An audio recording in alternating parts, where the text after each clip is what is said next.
All right, I had a one of my Patreon members sent me a practice video, and I was so proud of the fact that he was actually practicing not throwing, and he had taken the lessons and applied them to his throw, and I saw so many great things already starting to happen in his throw.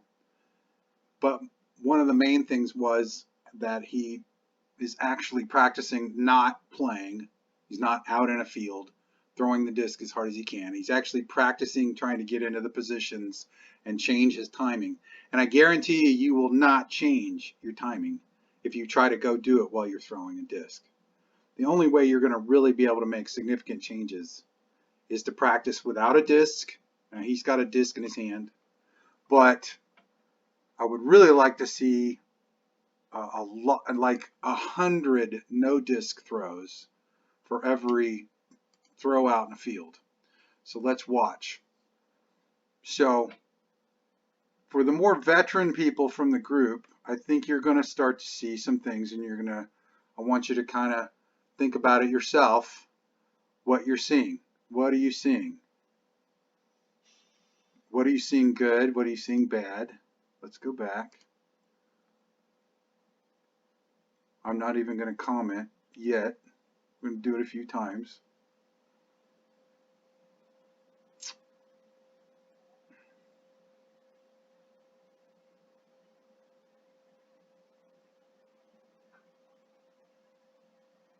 Okay, so we'll go back to the beginning, and I just want to point out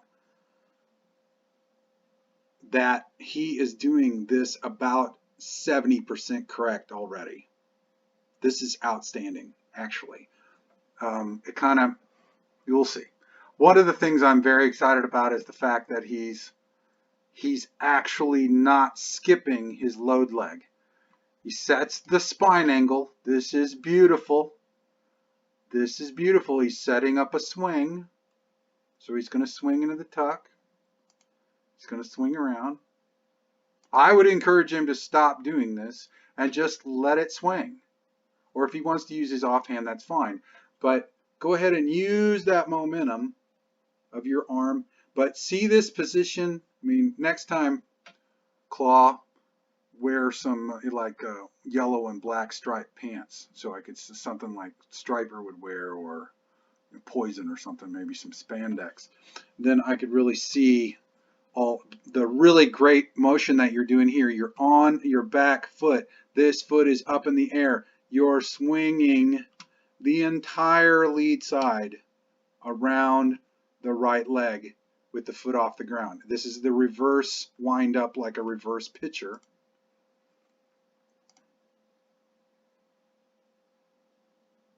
Skipped ahead. There's a lot of spine swinging going on. I would suggest, if you like watch Paige, the first thing she does is set her spine. So she's looking at the target, and then the first thing she does is set her spine, sticks her booty out, and then sets into her X step. So you'll notice your lower spine starts out this way, and then you get it in the correct position this way. So I would suggest you just stand up, and the first thing you do is put it into this position right off the bat. He sets his front foot, and then he sets the back foot.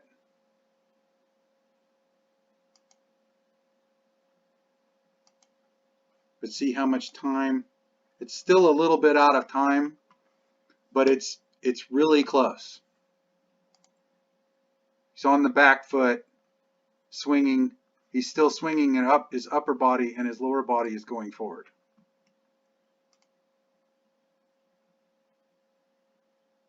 I think some of the timing is out of whack because he's swinging his spine so much. If he would have just set that angle right from the get-go.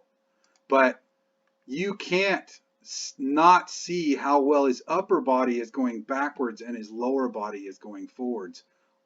So he's taken a big, powerful step forward as his upper body continues to coil, and he's not afraid of being on his back leg.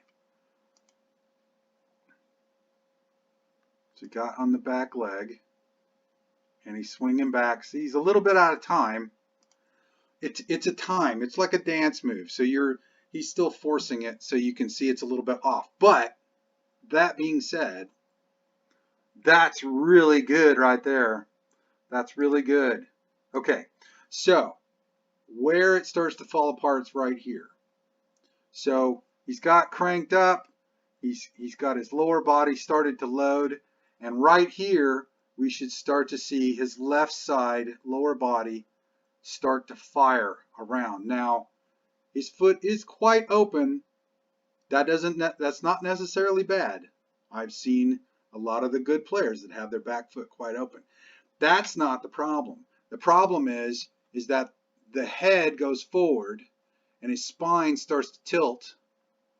So that locks his rear hip, whereas he should leave his head right here and fire as he steps.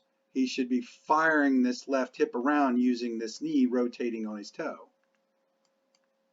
Like the 1 foot drill, the back foot twist drill. So he should, boom, you should start to see twist, but he's fallen to his heel. This is the old school. This is what a lot of people teach. They teach that you start on this toe here. You're on this toe, and then you fall to the heel, and that creates a pulling motion. There's the pull. He's wanting to work his head over the top of his knee and getting a pulling motion. So he's on this heel, and both feet are on the ground. So here he should have already been on this toe, should have stayed on the toe and fired the knee around, and then his hips would be leading. And the next thing is to stop the upper spine from following the disc. So he's following, his head is following the disc as he goes to throw it out. So it's a pull. That's a pulling motion. Now he's doing all the other elements right. He's got his arm. I would encourage him to don't be afraid to keep your arm out there. You don't have to get it tight across your chest. That's not true. Just let it fold naturally and keep your upper arm working. But for the most part, there's a lot of good things in this. I just wanted to say, like, this is a journey, right? So you got to do it one thing at a time. But he's got on the back foot, he's out of sync right there. That's out of sync. If I were to, okay, if I don't have a video that I can pop up real quick, and I'm doing this live. But I think the veteran spin and throw people that I know I have in my group will start to see the good elements. See, that's really good right there. See, now he swings, he should have waited on his swing, but it all kind of gets synced up right there. Now, instead of throwing the head, this,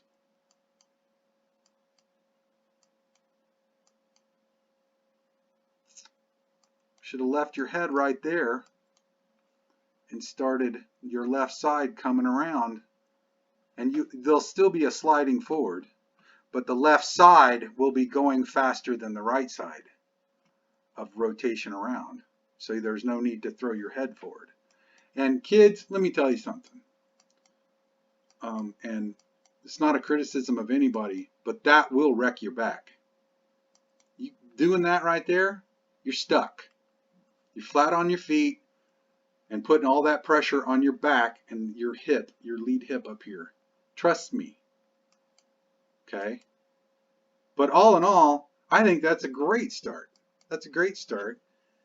And I just want to encourage to keep doing it.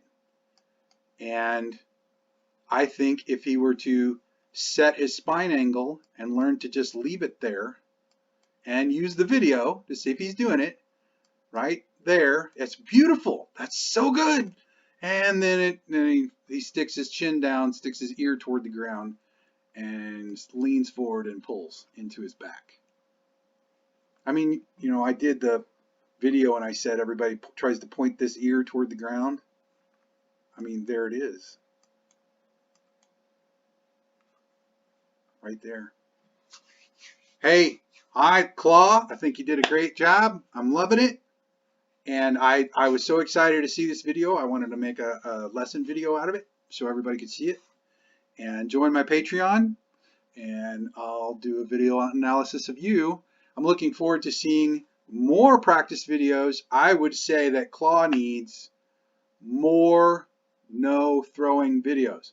More videos. Don't worry about throwing frisbees. I wouldn't even practice with a frisbee in the house. You don't need it.